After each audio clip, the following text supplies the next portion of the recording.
if a client tells me, I would have never in a million years thought of doing that, and then, they love it, then I know I've done my job.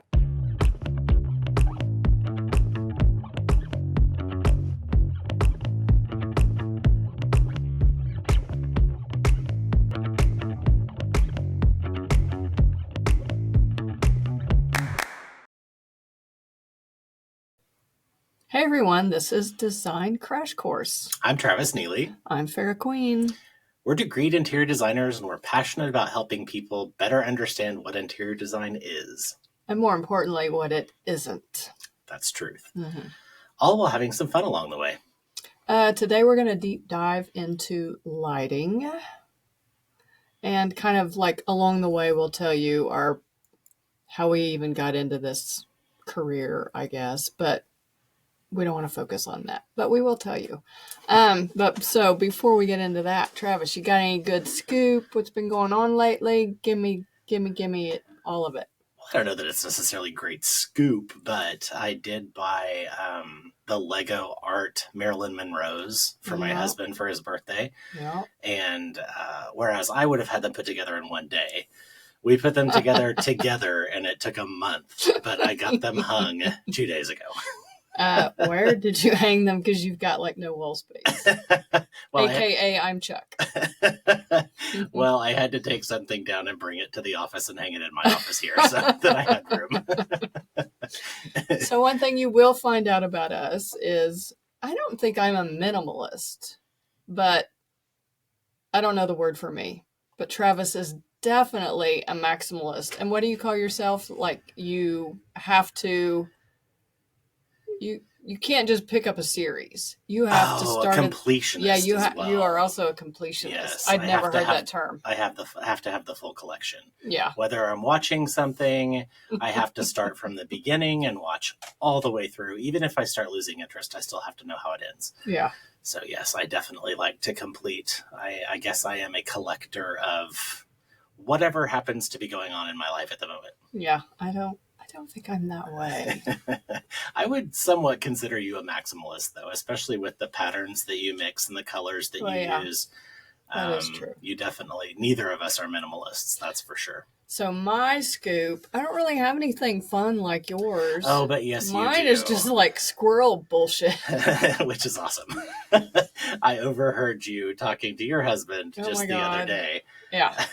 About a squirrel. We put a birdhouse on top of, we had to cut down a tree because the tree, I never know where to look. Okay. I'm going to look here instead of over because literally Travis is sitting right across from me. So, but anyway, we had to cut a tree down because it was dead, and we left probably like 5 foot of the tree. And on top of that, we put a bird feeder. And there's a tree probably like 2 feet behind it, maybe 3. Well, we kept having this squirrel jump from the tree over to the stump, and then he would like get in the bird feeder. And I'm no, that's not happening. I mean, he was pissing me off bad. So anyway, long story short, we drove nails up into the roof of the bird feeder. It was overkill. Yes, I know, but it didn't even work. So the squirrel would like learn how to make its way over the peak of the birdhouse roof, and then he would like scooch down and like wrap his feet around the nails, and then put himself over the side of the bird feeder and start eating the sunflower seeds out of the bird feed. And I'm like, this is not. So anyway, the other day I had a showdown with the squirrel. I went outside. I saw him hanging by his feet, swinging down over the bird feeder. And so I went out there and I was like trying to shoo him away. I was like, go away. So all he did was go up and sit on a branch. And we just had like the stare showdown, me and the squirrel. Like, this is not going how it's going to go down. So anyway, my husband calls me yesterday, and I even went out and I Googled it, and I was like, how to get rid of a squirrel so that it doesn't eat your bird seed. And they were like, sprinkle cayenne pepper on it. I'm probably going to get so many DMs and be like, you and the environment. But anyway, so I went out there, and the squirrel's sitting on the limb watching me do it. And I'm like sprinkling cayenne pepper on the bird seed. So yesterday my husband calls me, and he was like, where did you put the cayenne pepper? I said, I just sprinkled it on top of a little bit on top of the bird seed. I was like, why? And he said, there is a squirrel out there, and he is pissed off. I mean, I don't know. He's like doing backflips. He's going all over the place like he's lost his damn mind. I said, he's probably lost his damn mind because he doesn't have the bird feed that I originally gave him, which he's not supposed to have anyway. It's for the birds. So anyway, yeah. Me and this fat ass squirrel in my yard are having a big ass showdown because I am over it. I am literally crying over here. God. So funny. Yeah. So that's kind of what's been going on with me. So we've got a squirrel that's pissing you off. Yeah. Well, get in line, sister, because there's a lot. There's a lot. What other things do you find that are annoying? Well, not to segue into what we're going to talk about today. Oh, but that's exactly what I'm trying to do. But yeah, I'm segueing. We're going to talk about lighting. So part of Design Crash Course is we want you to feel free to pick our brains, send us DMs. If our email is info@designcrashcourse.com. Send us pictures of your room, pictures of a hideous room. We will review, give our many years. How many years? 40 years 40 combined? Plus, yeah. Yeah, 40 plus combined years of experience in interior design. We will give you all the details that you need to understand what design is about. Maybe feel like it's something you maybe want to go into, and we'll tell you why you should and what you need to do it correctly, because there is a process. But anyway, what was I talking about? Lighting. Oh yeah, lighting. And squirrels. So today we're going to talk about lighting because Travis is really, really, really good at lighting. I had it in school. I had a lighting class, but I don't know. I think I slept through half of it. So all of the knowledge that I even have about it is osmosis because of Travis. Oops, sorry. But yeah, we're going to talk about lighting. So one of my pet peeves is being in a restaurant and I cannot read the menu.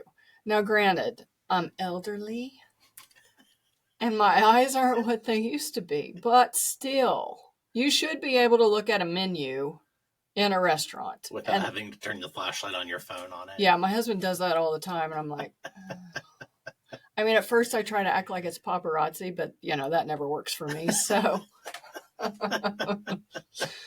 yeah.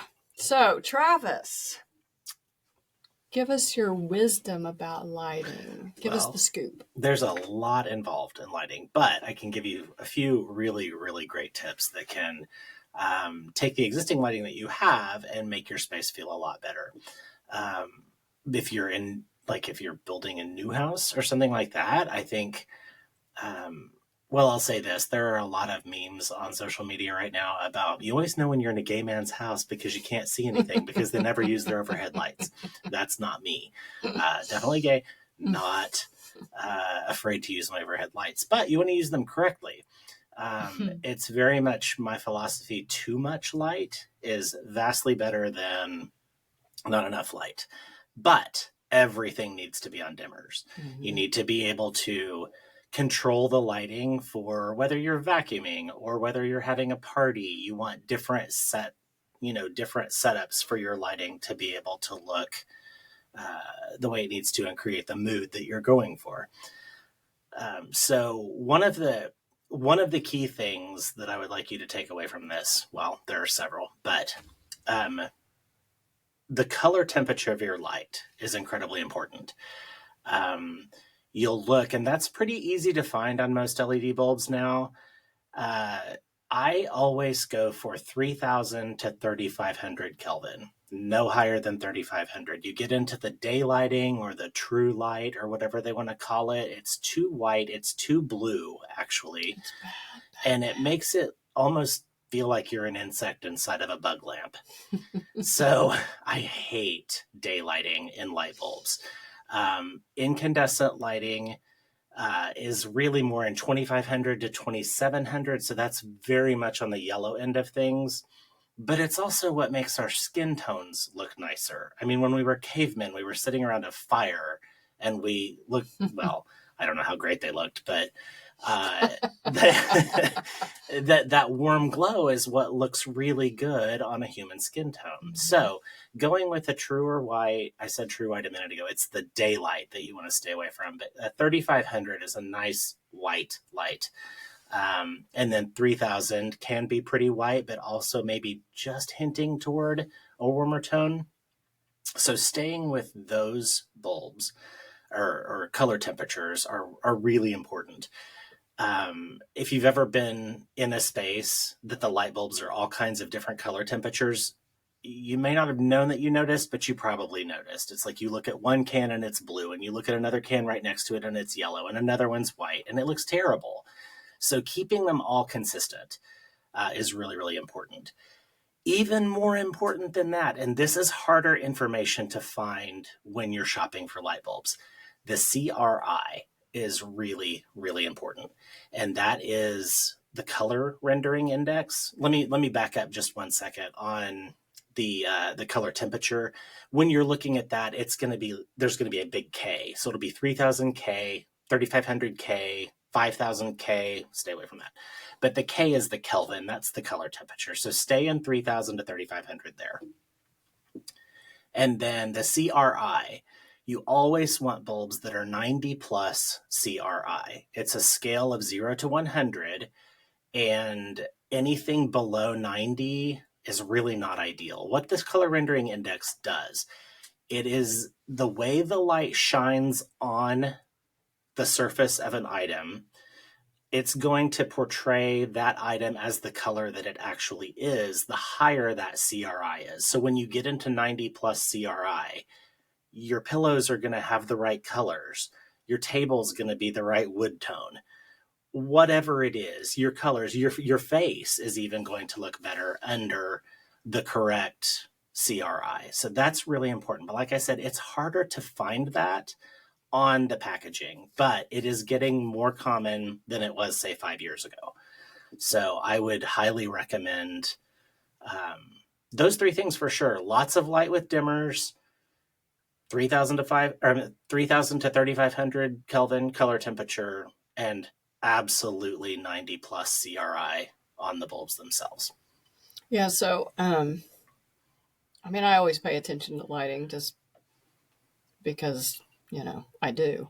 But I'm more surprised at the people that don't. I don't know. So, like, if I go over to dinner at my in-laws' house, and granted, they're 85, and you don't see as well at 85. I get it. But still, we're at the dining room table, and the overhead lighting in there is so bright. I mean, I expect Dexter to walk in, and somebody's like putting up some sheathing so they can do surgery. It's just not flattering. Number one, I mean, it tends to lean towards kind of a blue tint.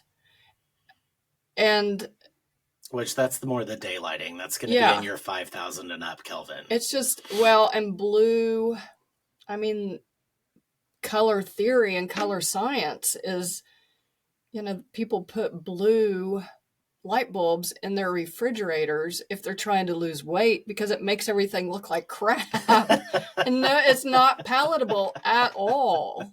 So, I mean, there is a whole theory and a whole reasoning behind it. It's not, and it does matter.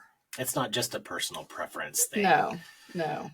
And a lot of times people, especially of age, are going to be going with the daylighting because the lumens on those bulbs are higher. It's easier to get higher lumens in a 4,000, 5,000, 7,000 Kelvin bulb than it is in the lower Kelvin. But it just doesn't look good. No. It doesn't make you look good. It doesn't make your space look good. Literally, you look like a bug in a bug light, just like I said earlier. Not fun. No. I mean, yeah, I go over to my in-laws and I need to bring a pair of sunglasses and a bathing suit because they have their fireplace on 24/7, 365 days a year. And I'm always like, I think I've lost weight after I leave their house, which, is never a bad thing. But still, you're just like, oh my God, I'm going to die. This is how it happens. I'm going to die. But, so yeah, lighting matters. You take Travis's takeaways. Look at the labels.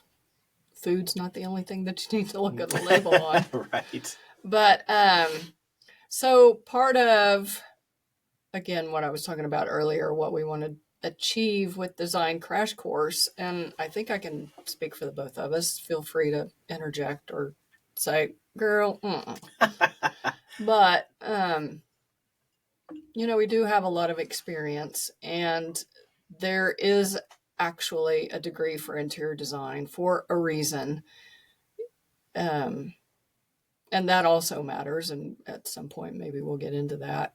But we just want to impart knowledge that is actually factual. It's not coming from an influencer or somebody that's a DIYer and getting shit for free. So, I don't know. Do you have anything to interject on that? No, I think that's really good.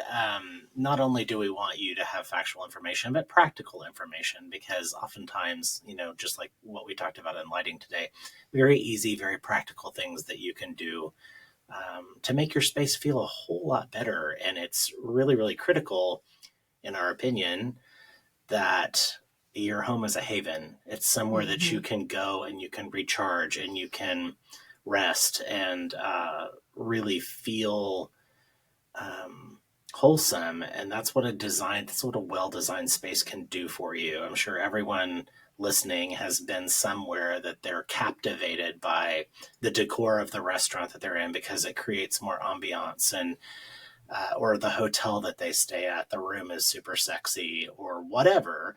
That's good design. Those are things that create emotion, and that can be done at home too.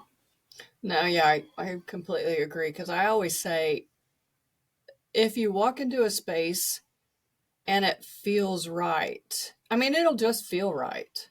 You won't necessarily be able to pinpoint or say exactly why you feel you're that way in a space, but you can also always walk into a space and be like, oh, hell no. Mm-mm. And no. That's when we take a drink every time Phara says, hell no. I would have done that, but I already drank mine. It's Friday. But I think that's true. You can always walk into a space, whether it's good or bad, and not be able to pinpoint why exactly, but you'll feel it, So, and lighting can be such a major, major part of that. Yeah. Because you want to be able to see the colors of the fabrics that you've put together, or the menu. I mean, I don't know Braille. So anyway, that's kind of Design Crash Course. Why it's called what it is a little bit is to impart some of our wisdom and give you a little crash course into design. And I think we're going to always end, well, maybe if it's just not Travis and I only, but we will today. But for sure, when we have guests, going to always end with, what's the question you get asked the most? Go ahead. Oh, you're asking me. I'm asking you. The question I get asked the most when someone finds out that I'm an interior designer, well, initially they're always embarrassed because I'm in their home, and yeah. They're like, well, please don't look at this, or don't critique it, or whatever. And I always have to tell them, okay, well, number one, you haven't hired me to do that, so I'm not going to. But don't worry about it. I'm not critiquing your house or judging you because I don't like your pillow fabric or whatever. I might judge you if you have daylighting in your light bulbs, but I'm not going to judge you otherwise. Yeah. So I don't have just one thing. I'd say there's 3 things that I get asked the most on a regular basis. The first one is that your real name? I get that all the time, which is so fascinating to me because I'm like, well, yeah, I mean, what? No, I don't. It's not my stage name. I don't have like tassels hanging off, and I'm like, Fair Queen, you know? I mean, yes, it's my real name. I married, my husband's last name is Queen. Phara is a family name. It's been around since 1857. Yes, it's my real name. Second, I always get, well, I used to get, how'd you get that job? Because people knew, I mean, I've worked for some celebrity clients, but people would know that, but they were always like, how'd you get that job? And I'm like, maybe because I have a modicum of talent. I don't know. Maybe because I'm authentic, which we'll also get into. That's a whole other episode. And then the last thing I would say I get asked all the time is, have you had Botox? Which again is another fascinating question to me. I mean, I will get that even from people that really don't know me, because anybody that knows me knows the answer to that because my skin's so ridiculously sensitive. That will never be a podcast topic, but it's a fact. So no, I've never had Botox. I'm answering all the burning questions that I've ever received in person or in my DMs. So anyway, winding up this. Well, I guess that kind of wraps it up for today. Thank you so much for joining us. Yeah. Keep your questions coming. info@designcrashcourse.com, or you can DM us, send us any projects you want us to review, any photos that you're like, tell me why this is hideous, even though you and I both probably know why they are. But that will kind of also segue into we want to have a little like design crime. Like if you walked into a space and you know for sure it needs some crime tape, yellow crime tape around it, send us those photos and we will tell you why that design is a crime. Please remember, we need your ratings, reviews, and subscriptions. You can follow us on our YouTube channel. We're on Instagram at Design Crash Course and at Neely Queen Design. Listen and subscribe on Spotify or wherever you listen to podcasts. Yeah, and remember, every room needs a little bit of black. Okay, that's it. Bye.